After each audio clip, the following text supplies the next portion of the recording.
Well, this is cool.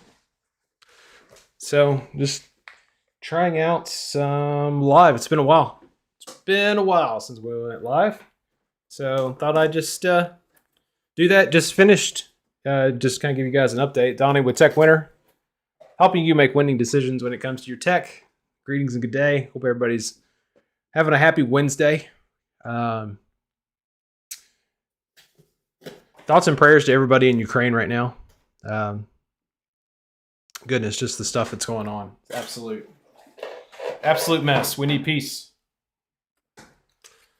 All right, so just kind of wanted to show this. Oh, it does chat and everything. That's cool. Hello, yes, I am live. So yeah, I'm working on a review of this product right here. It's called a deformable lamp, and I had somebody send this to me to review, and it's pretty legit. Like you just kind of plug it into this thing.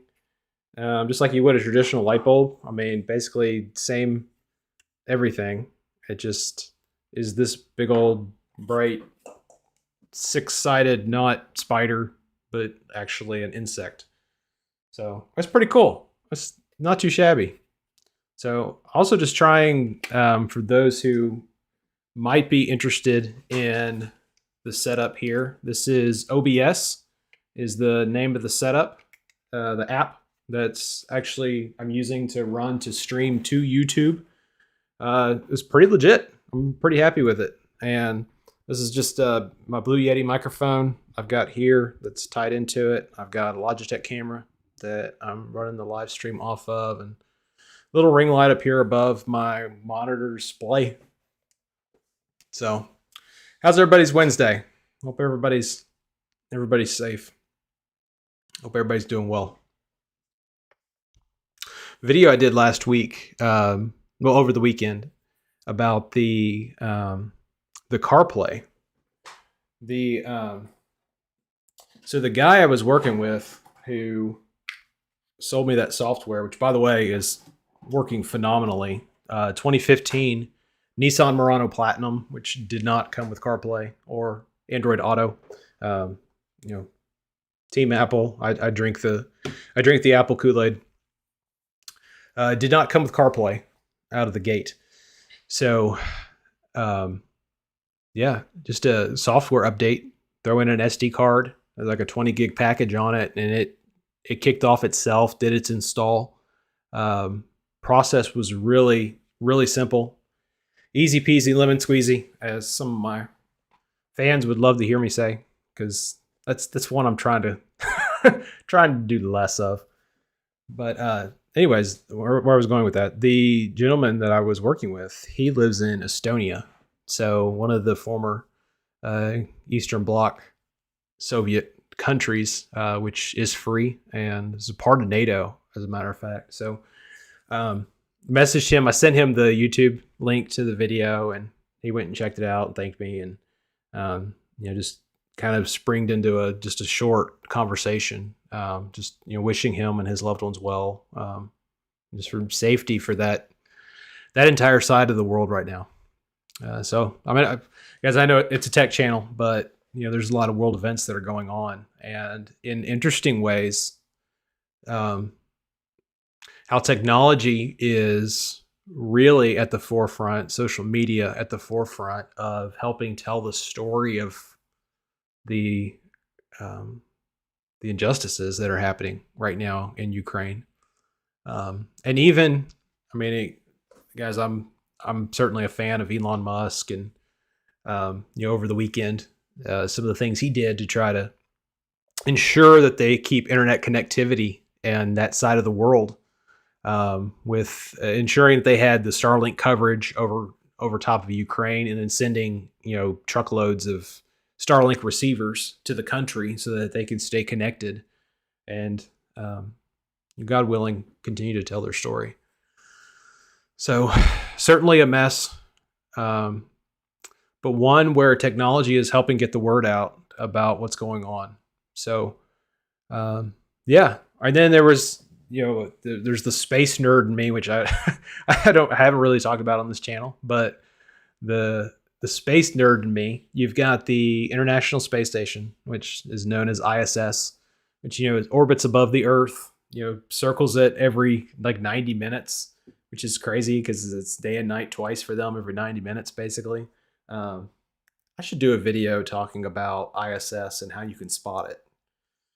There's cool apps for this, and we'll talk about that on another day.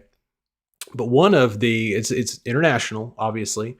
We've had a huge cooperation with the Russian space program over the last 20 years, building out the International Space Station and um, you know, working together with cosmonauts on it. And for a long time, you know, after the space shuttle was decommissioned, the only way that American astronauts could get to the International Space Station was on a Soyuz spacecraft, which is a Russian tech. And so we would basically buy rides on their Soyuz to get there.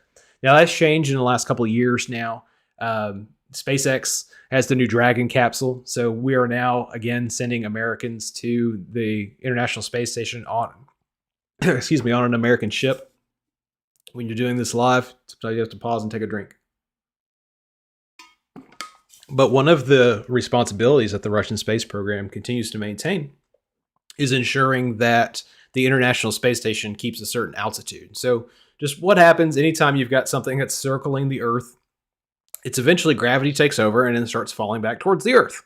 So what happens is they've got one of their Soyuz capsules, and I'm oversimplifying some of this stuff, but every once in a while, it fires its boosters and it pushes the International Space Station up to a higher altitude again above the Earth. Well, one of the threats that's kind of come out of this is, well, we're going to just stop boosting. You know, if you put your embargoes on our economy, we'll stop boosting the International Space Station, and we can't be held responsible for if, you know, it falls on the United States. Elon Musk over the weekend on Twitter responded to this thread, which was in Russian, just with the image of SpaceX. Like, we'll figure this out. Thanks, we've got it from here. So certainly not that simple. You know, there'd have to be some tech and some ways that they would change the thruster configuration on a Dragon capsule, I think, to make that work based on some of the stuff that I've read. By the way, awesome YouTuber, Scott Manley. As far as rocket tech, I mean, this guy is like the super fan. Everyday Astronaut is another one. If you're just talking about YouTube channels in that space lane, love those guys. Give them a check if you haven't already. Especially Everyday Astronaut, and he did a 3-part, it's like a 2-hour interview with Elon Musk at Starbase in Texas. Totally worth checking out. 100% legit. So go take a look at that if you haven't already. So anyways, I have not used this in a while. I have not used this interface to do this. I always tried previously in the last couple of lives I just did it in the browser in Chrome to YouTube, but using OBS, the desktop app, I think this works a whole lot better. So pretty happy with it, and just kind of got this up here and checking it out on this iPad over here. So anyways, if you're in the chat, you know, tell me how's your Wednesday going. Always looking for new ideas, new tech topics to discuss on future videos. But yeah, just finished shooting the video for this deformable lamp, and it's pretty legit. So I'll be editing that and getting it uploaded as quickly as I can. I enjoy the editing process. It's fun. There's something like easy about doing something live like this, but then you kind of goof up. And like the beauty of editing is, you know, you say your sentence, you say your phrase, and if you trip up, you say something wrong, you just stop, just do it over again, and then you fix it in editing. So it can create work, but it also is a convenient way to take what really filming doesn't take long. It's 10, 15 minutes maybe, and I might spend another hour, 2 hours in editing, depending on how much video I'm going to overlay on it on top of just the recording piece. Like this one, I've got like unboxing video, which I call it's called B-roll footage. I've got some B-roll footage that I did, and then like the actually plugging in the light, put it in like my attic, which by the way, check out the color of the walls in the attic area that I put this in. It's interesting. It's very interesting. Put a link to those pages you mentioned in your comments. I will do that. It's mostly Twitter's the stuff that I was talking about there. It was mostly on the Twitters. But yeah, Scott Manley and Everyday Astronaut, awesome YouTube channels. And Elon Musk on Twitter is just a great follow. If you're not following Elon, yeah, it's about 25% crazy, about 25% make you think, and then 50 really talking about his companies. But yeah, there's interesting follow right there for sure. But yeah, hope everybody's having a happy Wednesday. And yeah, we don't have any Star Wars series right now. I'm wearing my, if you know what Seagulls Stop It Now, what this reference means, tell me that in the comments as well. That's a kind of a niche reference, but if you're into Star Wars, you may know what that means. Yeah, Boba Fett was awesome. Unfortunately, Boba Fett's over. I won't spoil for people who haven't watched it, but there was a pretty funny, honest trailer that came out yesterday as well about Boba Fett.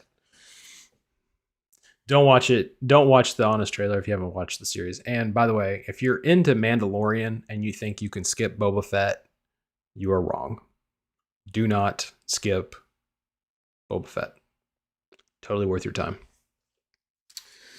All right. Well, guys, thank you so much. This has been fun. Just testing out the tech on OBS 27.2.2 on my MacBook Pro. And 2 thumbs up. I think this is working pretty well. So that's all for now. It's time to jump into doing some video editing. So thanks for stopping by. You guys have a good rest of the day.